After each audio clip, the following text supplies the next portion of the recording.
नमस्ते बंधुओं, संस्कृत ज्ञान गंगा में मैं विनय जी नाम का स्वागत करता हूँ। आइए आज नीति शतक का श्लोक नंबर 62 पढ़ते हैं। विपदि धैर्यमथाभ्युदये क्षमा सदसि वाक्पटुता युधि विक्रमः यशसि चाभिरुचिर्व्यसनं श्रुतौ प्रकृति सिद्धमिदं हि महात्म्यानाम्। इसमें द्रुत विलंबितम नामक छंद है। आइए पदच्छेद देखते हैं। विपदि धैर्यम, माँ में से आ निकलेगा तो बन जाएगा अथ, और था में से भी आ निकलेगा दीर्घ संधि के नियम से। इस तरीके की स्थिति बनी है। अथ अभ्युदये क्षमा, नीचे देखिए सदसि बाक पटुता युधि विक्रमः, वैसे ही रहेगा। यशसि च अभिरुचि, चा में से आ निकलेगा, यहाँ भी दीर्घ संधि है। रुचि, रुचि में यहाँ विसर्ग हो जाएगा। व्यसनम श्रुतौ, नीचे की लाइन देखिए। प्रकृति सिद्धम इदम ही महात्मनाम, प्रकृति सिद्धम, माँ में ई मिला हुआ है।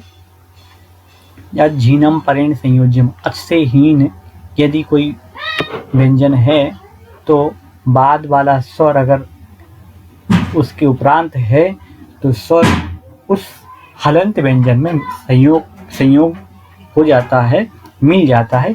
ऐसी स्थिति यहाँ पर है। आइए एक एक शब्द से श्लोक का अर्थ समझते हैं। विपदि अर्थात विपत्ति में, आपत्ति काल में। धैर्यम अर्थात धैर्य, धृति। इंसान को अर्थात सज्जन पुरुषों को विपत्ति में धैर्य रखना चाहिए। अथ इसके बाद कह रहे हैं अभ्युदय। अभ्युदय का तात्पर्य होता है जब समृद्धि का समय हो। समृद्धि मतलब कोई व्यक्ति धनाढ्य हो जाए, उस पर किसी भी प्रकार की विपत्ति नहीं हो। उस समय अधिकांशतः क्या होता है, लोग बाग अहंकार में फूल जाते हैं और अपने अहंकार से तमाम प्रकार के जो तामस भाव हैं, क्रोध है, अहंकार है, अनेक प्रकार के भावों को उजागर करने लगते हैं। तो कह रहे हैं अभ्युदय अर्थात समृद्धि के काल में। क्षमा अर्थात व्यक्ति को क्षमाशील रहना चाहिए, सहिष्णु रहना चाहिए। सहिष्णुता का भाव उसके अंदर होना चाहिए। तीसरा गुण बता रहे हैं सदसि अर्थात सभा में। वाक पटुता, वाक पटुता का मतलब होता है वाणी में चतुरता होनी चाहिए। अगर सज्जनों की सभा लगी हुई हो तो सज्जनों की सभा में अनाप शनाप नहीं बोलना चाहिए। बड़े सोच विचार करके, सोच समझ करके वार्तालाप अथवा भाषण करना चाहिए। ऐसे ही आगे बता रहे हैं युधि अर्थात युद्ध में, संग्राम में। विक्रमः, विक्रमः का तात्पर्य होता है बड़ी विक्रमशीलता रखनी चाहिए। एक तरफ तो सज्जनों को क्षमा दान करने के लिए कह रहे हैं और दूसरी तरफ जब युद्ध का समय हो तो युद्ध के समय क्षमा दान नहीं करना है, बल्कि वहां तो विक्रम अर्थात पराक्रम दिखाना है। यशस्वी, जब यश हो रहा हो, गुणगान हो रहा हो, कीर्ति हो रही हो, तो उस यश में, उस कीर्ति में, उस गुणगान में अभिरुचि अर्थात प्रेम अर्थात रुचि रखना चाहिए।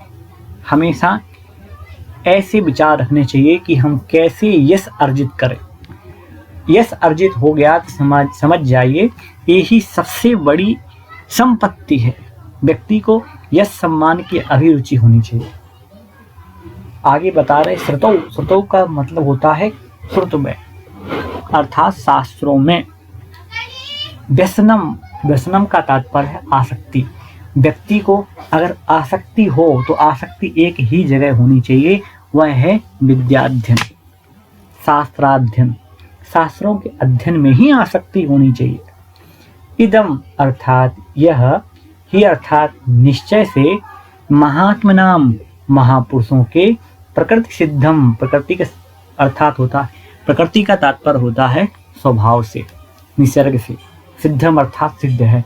ये समस्त गुण जो गुण बताए हैं ये महापुरुषों के स्वभाव से ही सिद्ध हैं। व्यक्ति को आपत्ति काल में धैर्य धारण करना चाहिए तथा जब संपत्ति आ जाए उस समय सहिष्णुता का भाव होना चाहिए। सभा में चतुरता रखनी चाहिए तथा युद्ध में पराक्रम रखना चाहिए। हमेशा यश की अभिलाषा होनी चाहिए एवं शास्त्राध्ययन में ही आसक्ति होनी चाहिए। ये सब महापुरुषों के निसर्ग अर्थात स्वभाव से सिद्ध हैं, अर्थात ये समस्त गुण महापुरुषों में पाए जाते हैं। यहाँ दुत विलंबितम नामक छंद है तथा अर्थांतरन्यासः अलंकार है।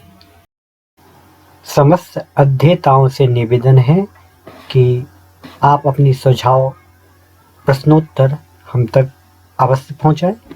हमारी वीडियो अगर आपको अच्छी लगी हो तो कृपया आगे शेयर, लाइक एवं सब्सक्राइब जरूर करें। धन्यवाद।